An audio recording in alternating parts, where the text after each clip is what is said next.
오늘 함께 나눌 말씀은 이사야 24장입니다. 저와 우리 성도님들이 한 절씩 교독하도록 하겠습니다. 보라, 여호와께서 땅을 공허하게 하시며 황폐하게 하시며 지면을 뒤집어 엎으시고 그 주민을 흩으시리니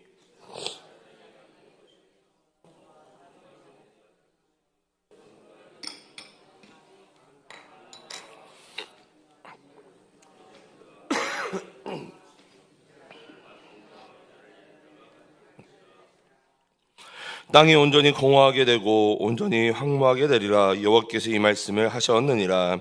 땅이 슬퍼하고 세잔하며 세계가 세약하고 세잔하며 세상 백성 중에서 높은 자가 세약하만 땅이 또한 그 주민 아래서 더럽게 되었으니 이는 그들이 율법을 범하며 율례를 어기며 영원한 언약을 깨뜨렸음이라. 그러므로 저주가 땅을 삼켰고 그 중에 사는 그자들이 정죄함을 당하였고 땅의 주민이 불타서 남은 자가 역도다.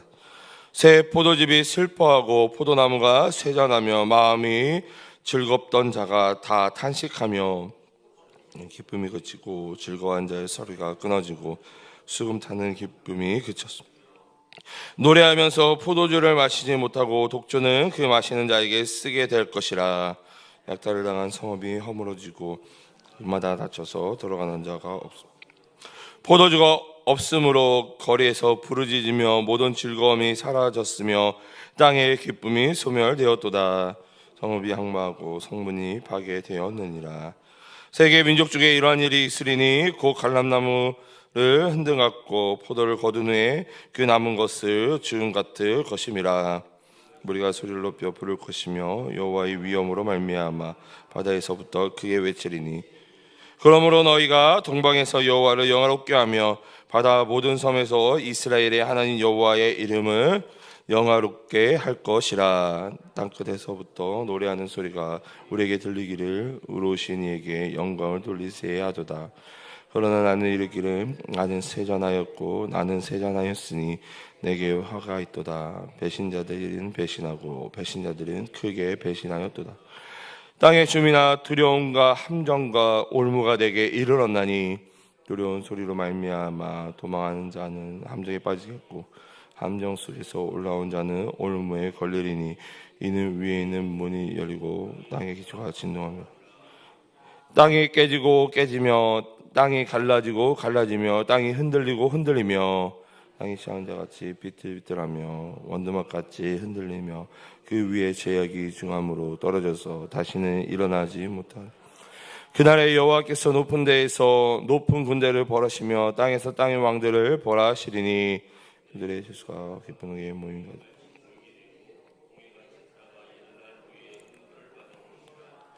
우리 23절 함께 읽습니다.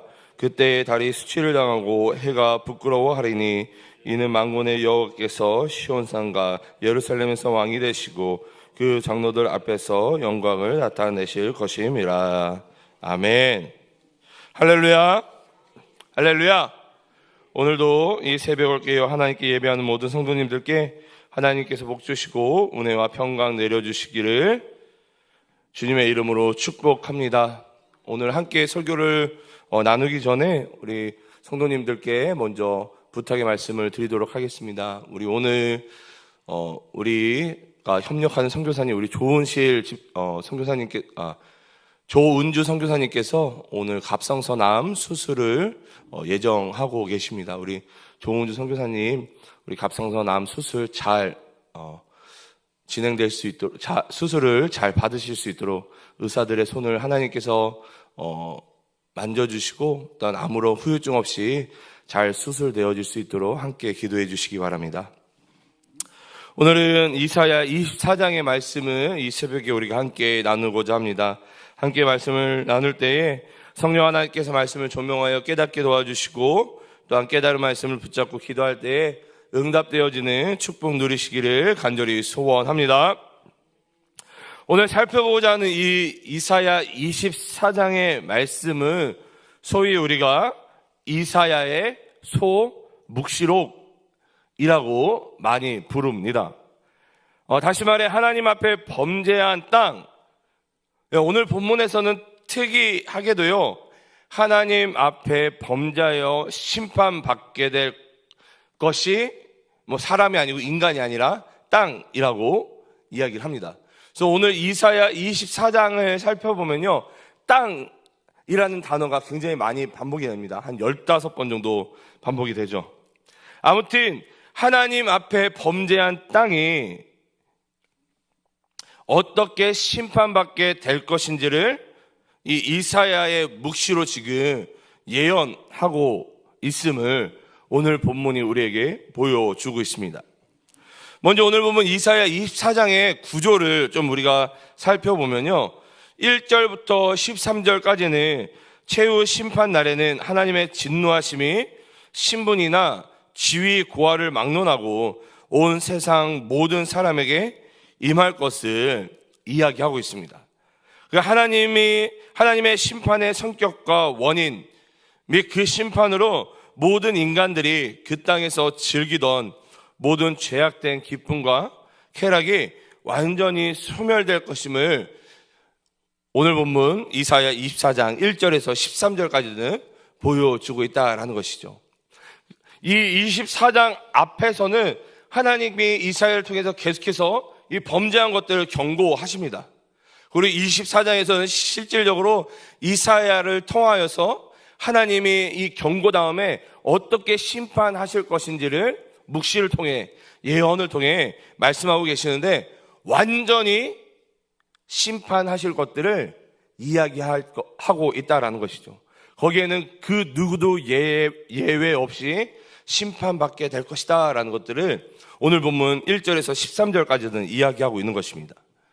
자, 14절에서 20절까지를 살펴보면요, 최후 심판날에 세계 모든 곳에서 이 구원받은 남은 자들의 여호와께 대한 찬양과 경배의 모습, 그리고 현 세상에 대한 임박한 심판으로 인한 이사야 선지자의 탄식과 최후 심판의 그 양상을 기록하고 있다라는 것입니다. 14절에서 20절까지를 살펴보면은 하나님의 이 심판 가운데에서도 어떤 자들이 있다고요? 그 심판을 면한 남은 자들이 있다. 그리고 이 남은 자들이 하나님을 찬양하고 경배하는 모습이 나타나고 있다라는 것입니다. 마지막으로 21절부터 23절을 읽어보면 여호와께서 최후 심판날에 천상의 모든 악한 영들과 땅의 모든 악한 권세자들을 멸하신 후에 영원한 하나님 나라를 건설하시고 친히 왕이 되셔서 영원히 통치하실 것임을 보여주는 장면이 21절에서 23절까지 나타나 있습니다. 이 이사야 24장의 구조들을 좀 기억하시면서요, 오늘 본문 우리가 좀 앞부분만 좀 살펴보도록 하겠습니다. 먼저 오늘 본문 1절을 읽어보면요, 보라, 여호와께서 땅을 공허하게 하시며 황폐하게 하시며 지면을 뒤집어 엎으시고 그 주민을 흩으시리라며 오늘 본문이 시작하고 있음을 우리가 볼 수 있습니다. 하나님께서 이 땅, 범죄한 땅을 어떻게 심판하실 것인지를 분명히 보여주고 있는 것이죠. 하나님이 땅을 어떠한 상태로 심판하십니까? 땅을 심판하시는데 땅을 어떠한 상태로 심판하세요 지금? 공허하게 하시고 황폐하게 하신다. 여러분, 땅이 공허하였다라는 표현을 우리가 어디서 많이 봤던 표현인데요. 어디서 많이 봤죠? 그렇죠. 다시 말해 하나님께서 천지를 창조하시기 전 땅이 공허하고 흑암이 가득했던 걸 우리가 기억할 수 있습니다. 다시 말해 하나님께서 이 범죄한 땅을 심판하실 때에 태초의 모습으로 심판하실 것임을 우리에게 보여주고 있는 것이죠. 여러분, 토기장이가 토기를 만들다가 마음에 안 들면 어떻게 합니까? 깨부시나요? 아니죠. 깨부시지 않고 다시 짓이겨서 어떻게 합니까? 자기가 원하는 모습의 그릇이 될 때까지 다시 만듭니다. 근데요, 그것들을 어떻게 한다고요? 짓이겨서 완전히 뭉개버려서. 왜요? 이 그릇을 만드는데 이 그릇이 마음에 안 들어요. 그러면 우리 같으면 이거를 그냥 마음에 안 들어 하고 깨뜨려 버릴 것 같은데, 토기장이 대신 하나님께서는 마음에 안 든다고 깨뜨려 버리고 버리시는 것이 아니라 다시 뭉개고 짓 이겨서 다시 원하는 모습이 될 때까지 다시 만드신다라는 것입니다. 근데 그렇게 다시 만들어지고 회복되기 위해서는 어떤 과정이 필요한 거예요? 뭉개지고 짓 이겨지는 그 원래의 그 처음의 모습까지 뭉개지는, 짓 이겨지는 그러한 과정이 필요하다라는 것입니다. 하나님께서 다시 일으켜 세우기 위해서는 중간중간을 고쳐서 일으켜 세우시는 법이 없다라는 것입니다. 하나님의 방법은 어떠한 방법이에요? 완전히 무너뜨린 후에 출애굽의 1세대, 하나님 말씀에 불순종한 출애굽의 1세대는 다 무너뜨리고 어떠한 세대를 준비시켜서 일으키세요? 출애굽의 2세대를 준비시켜서 그들을 믿음의 세대로 준비시켜서 가나안에 들어가게 하시죠. 그것이 하나님의 방법이다라는 것입니다.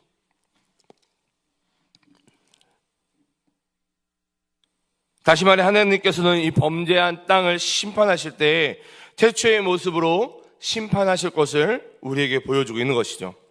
그런데 이러한 하나님의 심판을 이사야 선지자를 통해서 보라라고 우리에게 명령하고 있는 것입니다. 여러분, 24장 1절에 시작하면서 어떠한 단어로 첫 단어로 시작하고 있습니까? 보라. 하나님께서 이사야 선지자를 통해서 하나님께서 범죄한 땅을 어떻게 심판하실 것인지를 우리에게 보라 라고 명령하고 있는 것이에요. 왜 하나님은 보라 라고 명령하고 있는 것일까요? 왜 보라? 여러분, 이 20살 남자 청년에게요, 가장 무섭고 두려운 것이 뭔지 아십니까?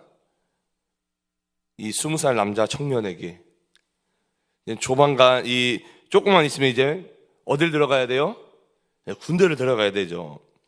여러분, 왜 군 입대가 이 남자 청년에게 가장 무섭고 두려운 것일까요? 군 입대가. 군 생활이 얼마나 힘들고 어려운지를 듣고 보았기 때문입니다. 여러분, 군 생활이 힘들다라는 것을요, 듣지 못하고 보지 못했으면은 군 생활이 힘들다는 걸 알 수 있어요, 없어요? 전혀 알 수가 없죠. 근데 군 생활이 힘들다는 것을 듣고 군 생활이 어렵다는 것을 보았기 때문에 실질적으로 군 생활을 하지는 않았지만 군 입대하는 것이 무섭고 두려운 것입니다. 보고 들었기 때문에. 마찬가지로 하나님께서 이사야 선지자를 통해 하나님의 심판 예언을 듣고 보게 하시는 것이죠. 왜요? 그 이유가 무엇입니까? 하나님께서는 이 이사야 선지자를 통해서 이 말씀을 듣는 자로 하여금 회개하고 하나님께 돌아오도록 하기 위함이다라는 것입니다. 다시 말해 하나님께서는 지금 다시 한번 자기 백성들을 향해서 회개하고 하나님께 돌아올 기회를 주고 있다라는 것이죠. 계속해서 오늘 보면 2절을 살펴보면요, 백성과 제사장이 같을 것이며 종과 상전이 같을 것이며 여종과 여종인이 같을 것이며 사는 자와 파는 자가 같을 것이며 빌려주는 자와 빌리는 자가 같을 것이며 이자를 받는 자와 이자를 내는 자가 같을 것이다 라고 말씀하고 있습니다. 여러분, 하나님께서 이사야 선지자를 통해서 그 심판 때에 무엇을 지금 말씀하고 있는 것입니까? 하나님께서 이 범죄한 땅을 심판하실 때에 그 누구도 예외 없이 심판받게 될 것임을 말씀하고 있는 것입니다. 다시 말해 하나님 앞에 범죄한 사람은요, 하나님 앞에 범죄한 자들은 죄의 고하를 막론하고 반드시 심판받을 수밖에 없다라는 것입니다. 여러분, 돈이 많다라고 해서 벌을 받지 않고 돈이 없다고 해서 벌을 받으면 얼마나 억울하겠어요. 근데 하나님의 심판은요, 그렇지 않다라는 것입니다. 죄가 있으면 다 심판받게 된다라는 것이죠. 여러분, 우리는 이것을 통해 하나님의 어떠한 속성을 우리가 깨닫게 됩니까? 하나님은 공의로우신 분이다라는 것을 우리가 깨달을 수 있는 것입니다. 계속해서 5절을 읽어보면 땅이 또한 그 주민 아래서 더럽게 되었으니 이는 그들이 율법을 범하며 율례를 어기며 영원한 언약을 깨뜨렸음이라 라고 말씀하고 있습니다. 여러분, 이 5절이 굉장히 중요한데요, 지금 하나님께서 범죄한 땅을 심판하시는 이유가 오늘 보면 5절을 통해서 나타나고 있습니다. 여러분, 하나님께서 이 범죄한 땅을 심판하시는 이유가 무엇입니까? 그렇죠. 바로 이 하나님의 율법과 율례를 어겼기 때문입니다. 그 영원한 언약을 깨뜨렸기 때문이죠. 여러분, 이 하나님에게 있어서 언약과 약속은요, 너무나도 중요한 것입니다. 왜요? 여러분, 하나님께서 아브라함과 언약을 맺으시잖아요. 그 언약을 맺으실 때에 여러분, 창세기 보면 헷불 언약이라고 여러분 들어보셨죠? 그 쪼개진 그 새 사이로 불이 지나가면서 하나님이 아브라함과 언약을 맺으시잖아요. 여러분, 이게 어떠한 의미인지 아십니까? 하나님께서 일방적으로 아브라함에게 언약을 맺으세요. 하나님이 일방적으로 아브라함에게 언약을 맺으십니다. 근데 어떠한 현상을 통해서 아브라함과 언약을 맺으세요?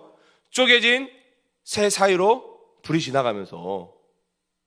여러분, 이게 무슨 의미냐면요, 하나님이 아브라함에게 일방적으로 언약을 맺으시는데 하나님이 그 언약을 이루지 아니하시고 성취하지 아니하시면 뭐처럼 되겠다? 저 쪼개진 새와 같이 되겠다. 누가요? 하나님이 뭐하지 않으시면, 언약을 이루지 않고 성취하지 않으시면. 근데 여러분, 하나님이 그 쪼개진 새와 같이 되실 수 있습니까? 없죠. 여러분, 무슨 의미입니까? 하나님이 아브라함에게 한 그 언약을 어떻게 하시겠다? 무조건 이루시겠다. 성취하시겠다. 그래서 하나님에게는 이 언약과 약속이 너무나도 중요한 것입니다. 왜냐하면 하나님은 언약을 이루시고 약속을 지키시는 하나님이시기 때문이죠. 근데 여러분, 그 언약과 약속을 누가 깨트려요? 하나님이 깨트리십니까? 아니요. 하나님은 단 한 번도 그 언약과 약속을 깨트리신 적이 없으십니다. 바로 인간인 우리들이 그 언약을 어기고 깨트리는 것이죠. 그렇기 때문에 하나님께서는 그 언약과 약속을 깨트린 자들을 심판하시고 신실하게 남아있는 그 남은 자들을 통해서 하나님의 언약과 약속을 성취해 가시는 것입니다. 우리 주 안에서 사랑하는 동안교회 성도 여러분, 여러분, 하나님의 언약과 약속을 깨트려 심판받는 자가 되기를 원하십니까? 아니면 여전히 하나님 편에 서서 남은 자로 하나님의 언약과 약속을 이루어 가시겠습니까? 이번 주일에 제가 섬기는 이 청년 2부에서는 이 필리핀 톤도에서 사역하고 계시는 이 김숙향 선교사님을 모시고 이 선교사님의 설교와 이 간증을 듣는 시간을 가졌습니다. 이 선교사님께서 한 1시간 정도 많은 이야기를 하셨지만 제 머리에 가장 크게 기억에 남는 것은 하나였습니다. 우리가 하나님을 믿고 이 세상을 살아갈 때에 큰 믿음, 위대한 믿음이 없다라는 것이. 아니, 큰 믿음과 위대한 믿음이 필요 없다? 선교사님이 그렇게 얘기를 하시더라고요. 우리에게 필요한 믿음은 큰 믿음, 위대한 믿음이 아니라 참된 믿음이다라는 것입니다. 여러분, 그러면 참된 믿음은 뭘까요? 참된 믿음. 그분의 이 참된 믿음은요, 굉장히 단순하더라고요. 그것이 무엇이냐? 하나님께서 나를 사랑하셔서 독생자 아들 예수님을 주셨고, 예수님께서 우리를 사랑하심으로 말미암아 십자가에서 죽으셨다. 이것을 온전히 믿는 믿음이 참된 믿음이다 라고 이야기를 하시더라고요. 이 믿음이 없으면은 다른 믿음은 필요 없다. 이것이 참된 믿음으로 고백이 되면요, 우리는 더 이상 하나님의 사랑을 확인하지 않아도 된다는 것입니다. 여러분, 우리가 가끔 그렇게 기도하잖아요. 하나님 나를 사랑하시죠? 하나님 정말 나를 사랑하시죠? 하나님, 제가 기도하는 기도 제목에 응답을 좀 해주세요.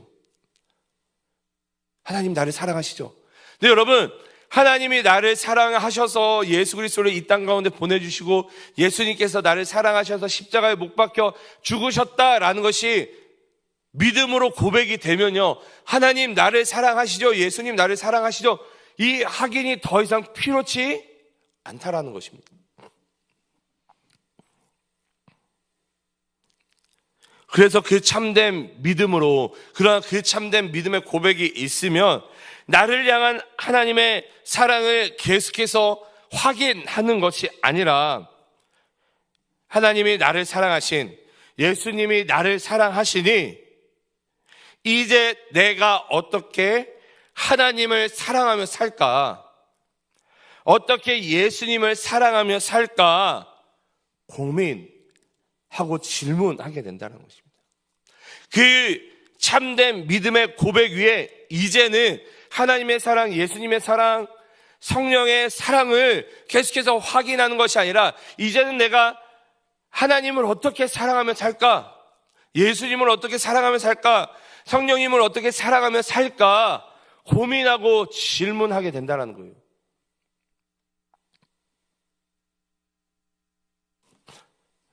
그리고 하나님을 사랑하는 것, 예수님을 사랑하는 것, 그리고 그것을 실천하며 사는 삶이 바로 내게 허락하신 이웃을 섬기는 삶이다라고 선교사님이 말씀해 주셨습니다.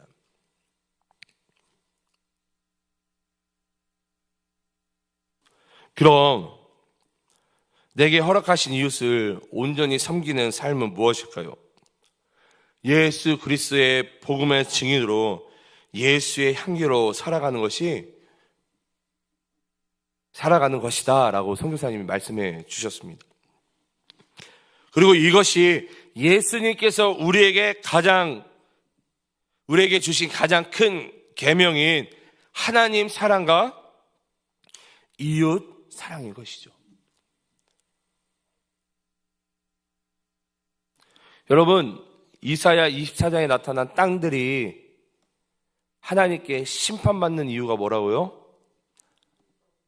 율법과 율례를 어겼기 때문에. 근데 예수님께서는 우리에게 가장 큰 계명이 뭐다라고 말씀하셨다고요? 하나님을 사랑하고 이웃을 사랑하는 것. 여러분, 이것이 하나님이 우리에게 주신 가장 큰 계명인 것입니다. 율법인 것이죠. 그래서 하나님의 사랑이 참된 믿음으로 고백되어지면은 우리는 하나님을 사랑하고 예수님을 사랑하고 마찬가지로 누구를 사랑해야 되는 거예요? 내 이웃을 사랑해야 되는 것입니다. 섬겨야 된다는 것이죠. 여러분, 우리 동감교회는요, 돌아오는 이번 주일인 14일에 동행 선포식이 진행이 됩니다. 여러분, 단순히 매년 하는 동행 전도 축제이기 때문에 의례적으로 진행하는, 그리고 진행이 되는 행사가 아니라 하나님과 예수님을 사랑함으로 내게 맡겨주신 이웃과 영혼을 위해서 기도하며 작정하고 결단하는 시간이 되기를 간절히 소망합니다. 여러분, 선교사님이 그런 얘기를 하시더라고요. 하나님을 사랑하고 예수님을 사랑하게 되면은, 그리고 내 이웃을 사랑하게 되면은 내가 속한 곳이 그곳이 전도지이고 그것이 곧 선교지이다. 내 삶의 영역이 전도지이고 선교지이다. 내가 속한 그 일터가 전도지이고 선교지이다. 그것이 나의 사명지이다 라고 이야기를 하시더라고요.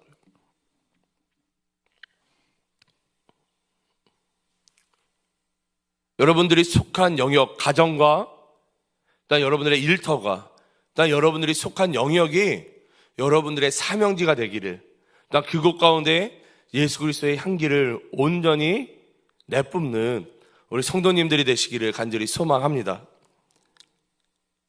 여러분, 이것이 하나님 말씀에 순종하는 삶, 하나님 편에 살아가는 삶, 남은 자가 마땅히 감당해야 할 사명이다라는 것입니다. 오늘 하루도 하나님과 예수님을 더욱 사랑하며 성령의 충만함으로 맡겨주신 이웃과 영혼을 섬기며 예수님과 함께 그 율법을 완성해가는, 그리하여 우리를 위해 약속하신 하나님의 언약을 성취해가는 우리 모든 동감교회 성도님들이 되시기를 주님의 이름으로 축복합니다. 축복합니다. 여러분들, 전도하실 분들 오늘부터 기도함으로 작정하고 결단하시기 바랍니다. 하나님 사랑하는 것, 그것이 곧 내 이웃을 사랑하는 것, 그것이 남은 자들이 마땅히 감당해야 될 사명인 것입니다. 아멘. 우리 이 시간 함께 기도하며 나아가도록 하겠습니다. 함께 나눈 말씀을 놓고 기도하실 때에 하나님 말씀에 순종하는 삶, 하나님 편에 살아가는 삶, 남은 자가 마땅히 감당해야 할 사명들을 감당할 수 있도록 하나님께서 힘주시고 도와달라고, 지혜를 달라고 우리가 또한 결단하며 기도했으면 좋겠습니다. 교회를 위해서 담임 목사님과 교육자, 우리 중직자들이 한 성령 안에서 한마음 한뜻이 될 수 있도록 기도해 주시고, 특별히 이번 주에 진행되는 우리 동행 선포식을 위해서 기도해 주시기 바랍니다. 나라와 민족을 위해서, 한국교회를 위해서 기도해 주시고, 온 세계와 열방 가운데 사역하고 계시는 우리 선교사님들을 위해서, 우리 동강의 하늘분들을 위해서 기도해 주시기 바랍니다. 특별히 오늘 갑상선 암 수술을 받으시는 우리 조은주 선교사님을 위해서도 특별히 더 힘써 기도해 주시기 바랍니다. 마지막으로 각자가 가지고 나온 기도 제목을 놓고 기도하시다가 우리 자유로이 돌아가시도록 하겠습니다.